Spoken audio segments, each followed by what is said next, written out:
Stage 5. Stage 5.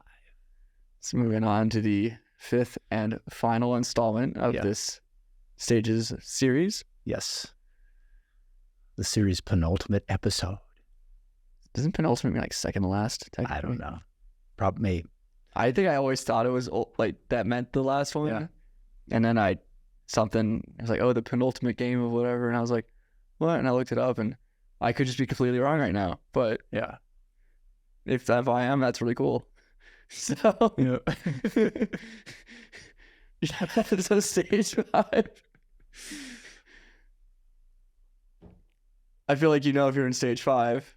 I think if you're in stage 5, right? I mean, ultimately, as a founder, if you're in stage 5, when you're right, when I mean, you could stay the CEO of a stage 5 company, for a long, long, long time, right? But just also, because you're excited about where the company's going, you're excited about the things you need to be doing in 5 to 10 years, you're excited about leading the people, you're excited about, all the changes and all the progress and everything that's going forward. So, you could hang there for in theory for, as long as you can handle it, from a competency perspective and a confidence in your competency, right?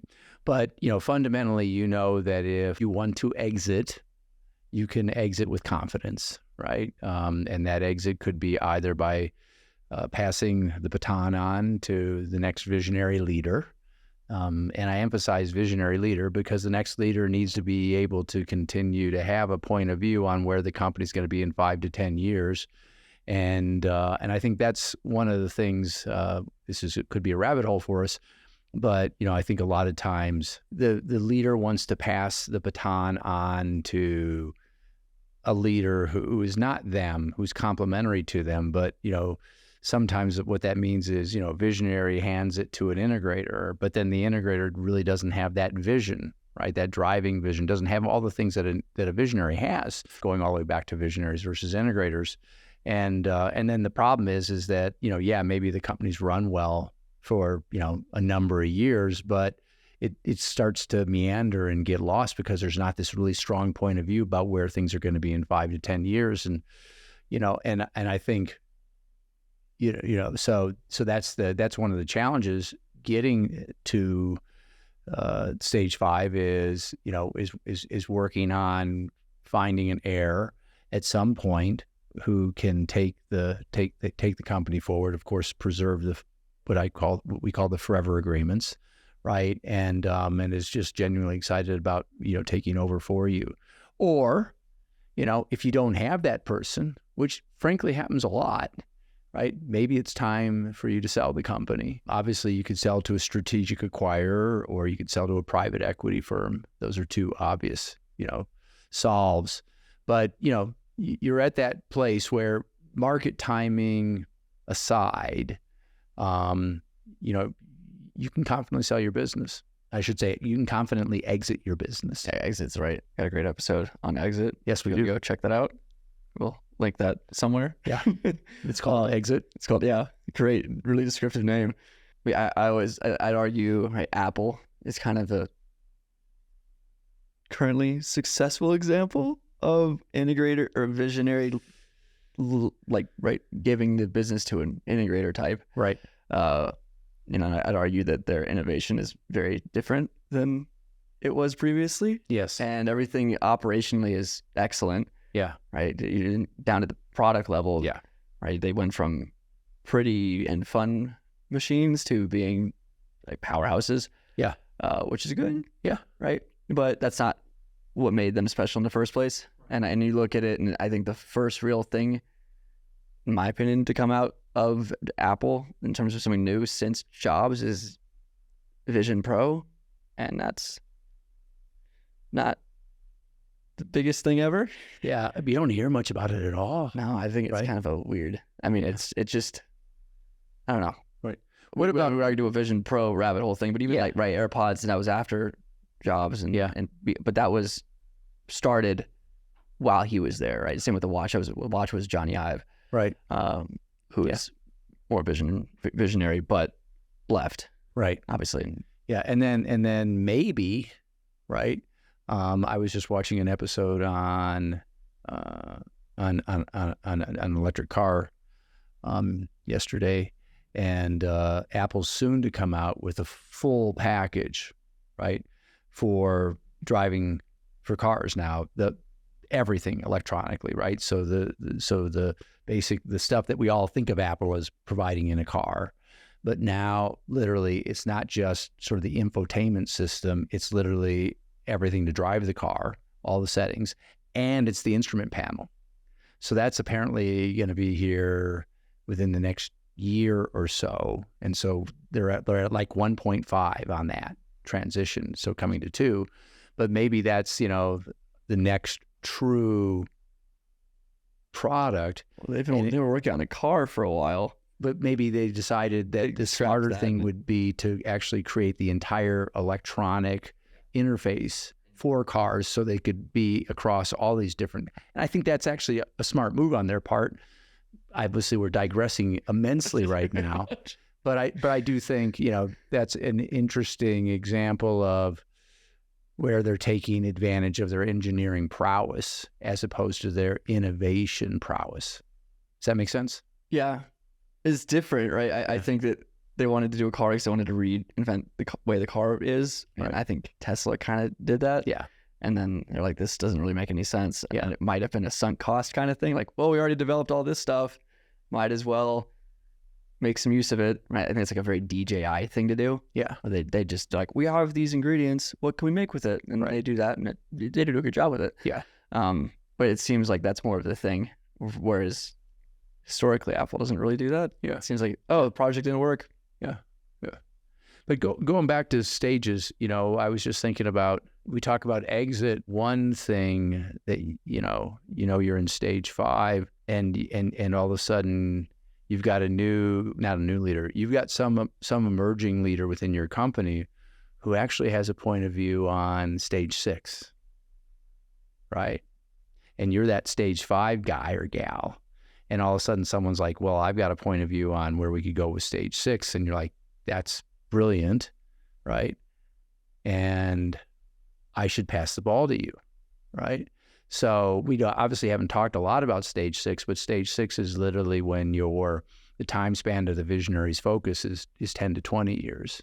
If someone came along and, I've said before, I will gladly give up being CEO when someone's smarter with a better vision and just as much committed energy, right? And cares about the company as much as I do comes along. And so if someone comes along that has a vision for, 10 to 20 years, I have a fiduciary responsibility. If I think that's brilliant and that person, they understand it better than I do, that's another potential exit for me would be someone coming along with a 10 to 20 year vision that I think is extraordinarily compelling. And obviously being someone who owns a significant amount of money in this, significant amount of equity in this company, like, no, this is brilliant. And I'd love to now pass it to you and I'll continue to be here. And maybe I'd be chairman or just a large shareholder and cheer you on from the sidelines. Yeah. It feels like that's a rarer case. Yeah. Right. Where someone comes in and is like, I want to do this thing.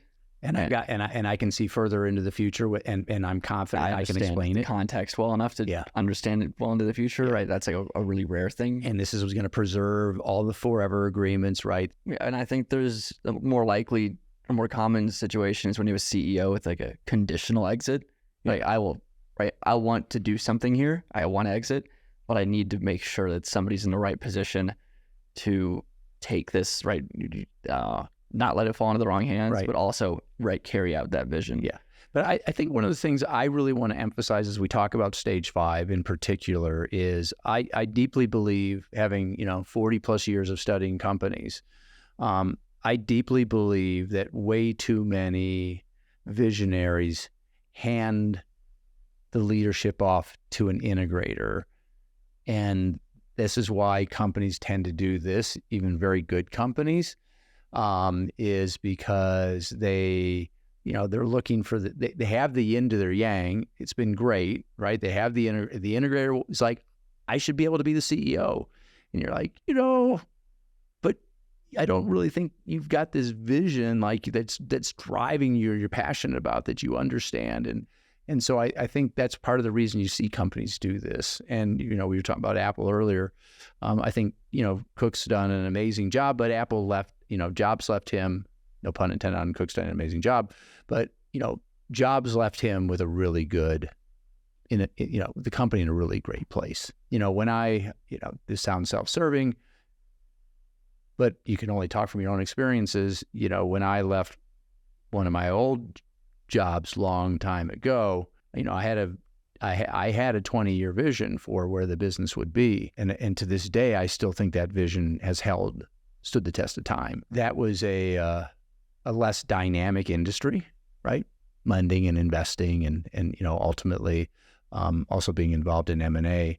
But it was just, doesn't have near the degree of dynamism that we have in obviously in a technology company like ours, in a space like ours with AI and everything going on right now. That's the way it is with some things. And it's very easy to understand the appeal for a visionary to hand something straight off to an integrator. Yeah. Right. Like, oh, they get it better than anybody. And they're great at execution. They can do it. They already have the plan. They just need to execute on it. Yeah. It's like, okay, well, you got the plan for the next 10 years. And then, okay, we're 5 years from now. Right. Different plan.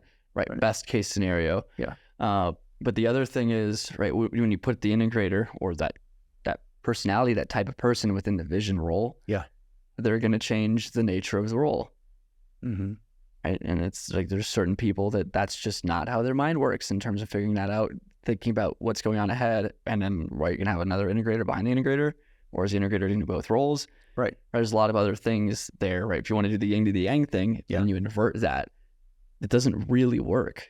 Right. And you just spin it around, but that changes a lot more than you can't have an integrator CEO with a visionary COO. Yeah, that just doesn't work. It doesn't work, right? So you can't have a yin to your yang. Because the visionary, right, is the one who's supposed to have the vision and just like be seeing farther out, right? And so, in that situation, what would be better off is for the visionary to be the visionary and the integrator, the new visionary to be the visionary and the integrator to be the integrator. It could be that you're just looking for someone to replace you as a 5 to 10, or even cooler, right now, all of a sudden you're able to find someone who's got a 10 to 20 year vision, and you can hand that off to them. And then obviously, the interesting thing is now you have an integrator who's got to be able to do the 5 to 10 thing. So that's an interesting dynamic in and of itself, right? And if you have an integrator, right, now the other option obviously is that you have the C-suite. Back to, the situation here, it's really about leadership and being able to transfer the leadership at stage 5 is to have confidence that that next leadership group can take what you've built and continue to grow it and make it bigger, stronger, better, faster,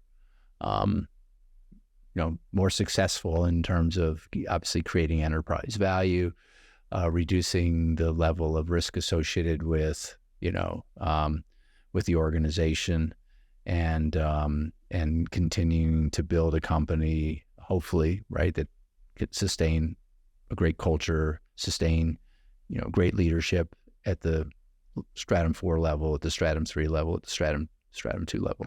So, stage 5, what are the main challenges, right, us exit aside, right? What are the main challenges being faced for leaders?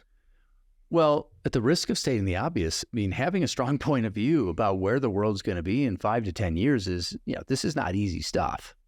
And leading tons of people along that journey. And leading tons of people along that journey and continuing to sustain their confidence in you as a leader, right? We talked about it, I think, in the last episode, right? About, knowing more and knowing before.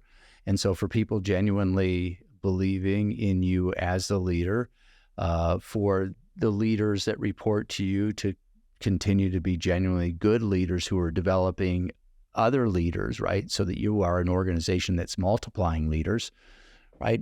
If you look at a stage 3 company, you have 3, 4, 5 leaders. You look at a, as you look at a stage 5 company, let's look at our company right now. How many leaders within the organization do we have, right? Obviously me plus 5 in the C-suites, 6 plus 16 department leaders. Now we're up to 22. And then how many team leaders are there? I gotta believe 40 or 50. I should know this number. Actually, I'm embarrassed. Count? No, not right now. Yeah, that'd be a great use of our time. You just monologue, and I'll just keep looking. Yeah. But the point is, we probably have 50 leaders, at least in our company right now, 50, 60 leaders in our company. And so, part of what we've, and our head of people, Meg and I were talking about this yesterday. I believe that we are weaker than we should be in terms of leadership development. I would agree. Yeah. I don't need to get into that. Yeah. As to why that is, but yeah. But so that's part of when you get to the stage 5, I think maybe we're just normal, right? It's like we got to get better and better at leadership development. It's a big thing when you see companies that have endured for decades. Yeah, that's a huge part of it. Yeah. And then ultimately, it's not just about developing the leaders, but ultimately being at peace with developing leaders who want to go and leave the company and go start their own companies, right? I think I've said this before. I think I have developed people who have. I think last time I counted, which has been years, maybe 20 or more of my direct reports are running companies now from my career, right? People who reported to me. I'm sure the number's actually higher than that now, right? Probably 20 or 30 or 40. I'm proud of that, right? And it's hard, right? You think about, when I say it's hard to think of. It's easy for me to be proud of that because almost all of those leaders became leaders not by leaving me, but after I left, they went and did something else, right?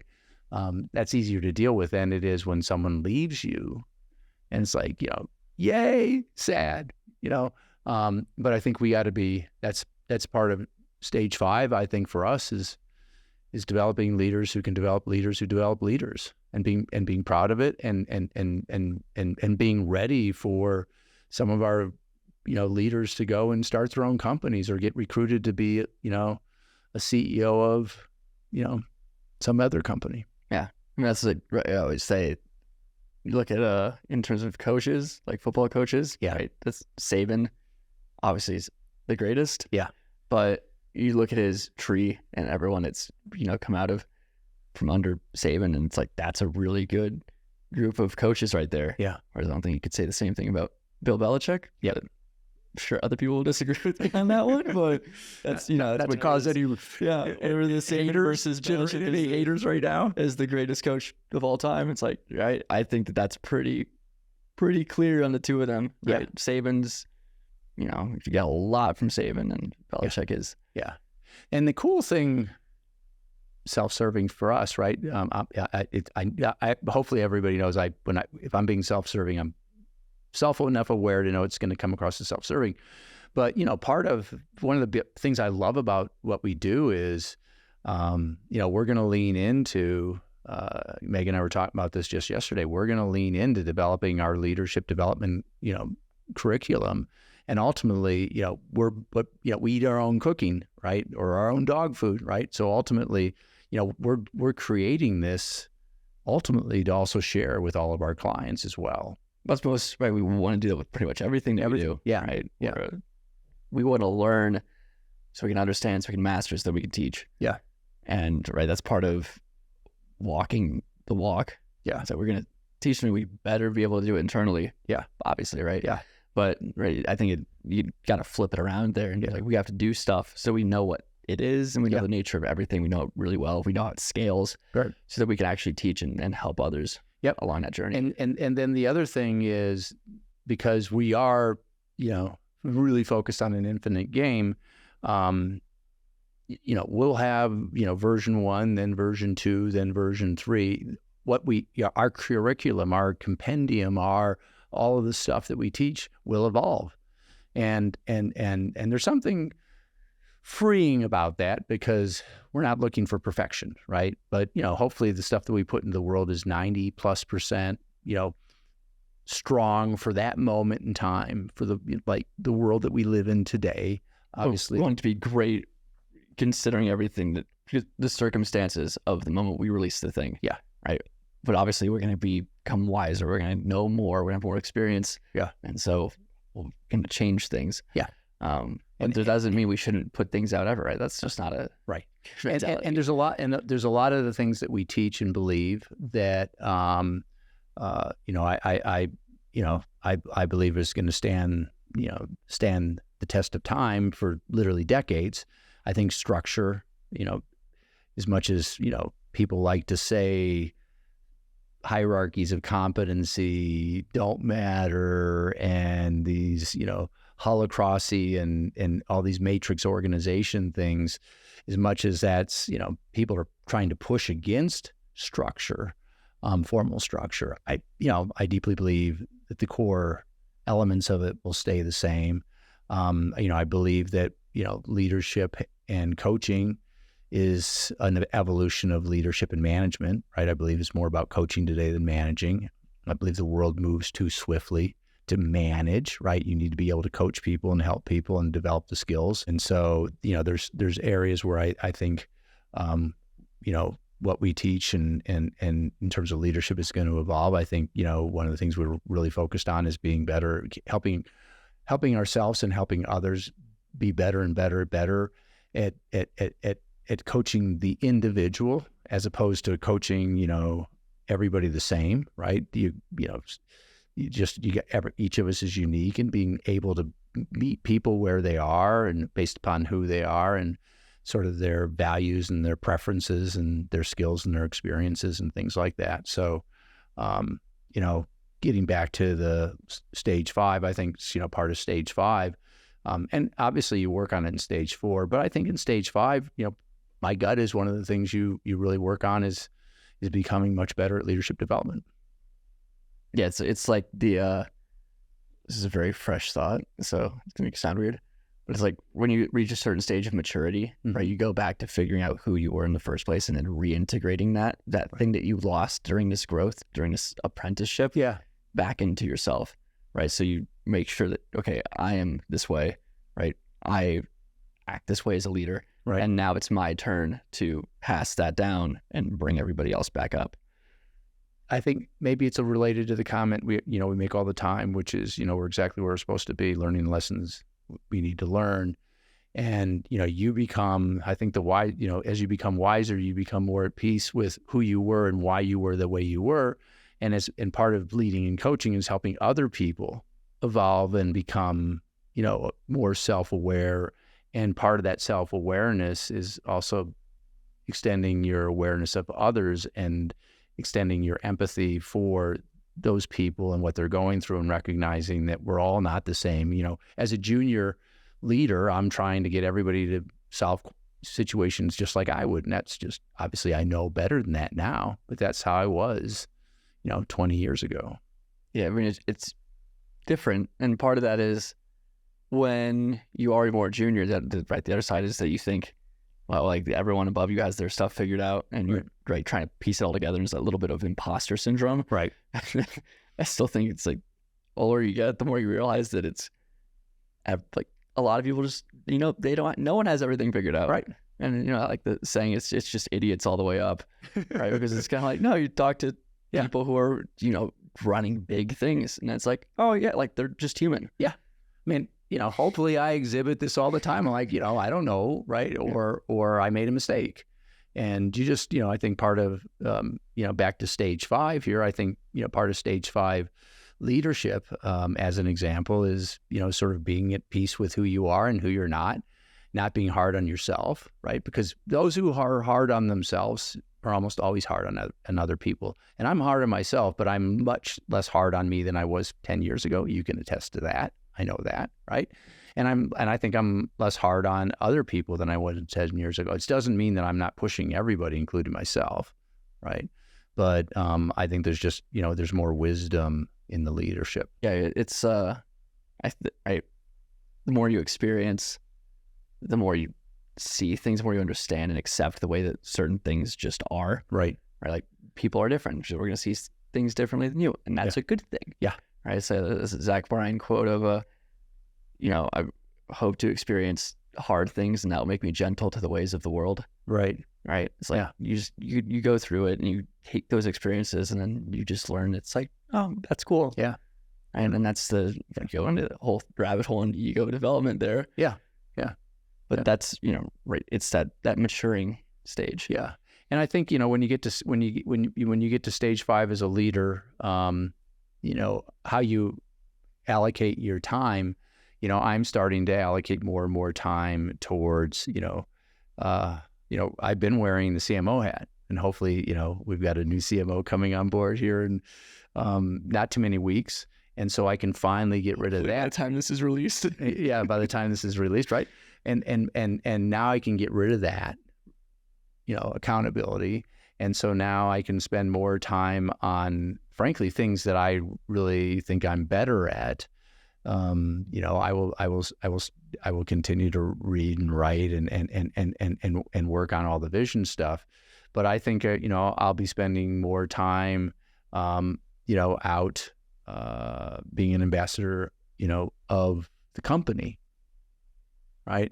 And so the nature of the roles, accountabilities, and responsibilities of a stage 5 leader are different than the stage 4, and obviously different than the stage 3, stage 2, stage 1. But I to sort of conclude here, because we've talked a lot about stage 5, 4, 3, 2, 1. I think getting to stage 5 as a founder is like you get to the point where you've self-actualized isn't the right word, but directionally speaking, kind of works, right? When you look at the hierarchy of needs a little bit. Yeah. You've gotten to the place where you can finally spend 90% of your time doing the things that you're great at, doing the things that you love doing, and doing the things that have, hopefully, the biggest and longest and most enduring impact in terms of the value of the company. And it's not just from an enterprise value perspective. It's not just revenues and profits and margins. It's solidifying the brand. And that should be, a really rewarding place to get to. And I think it's a place that I'd love all founders to get to. I know it won't happen, but, part of what we're here to do is help more and more founders truly get to stage 5 and feel like, I love this company, and if you pass it off, I'll continue to love this company. I'll love it forever. It's a great way to cap it off. Cool. We will have the links to the guides and briefs in the description. And thank you. Thank you.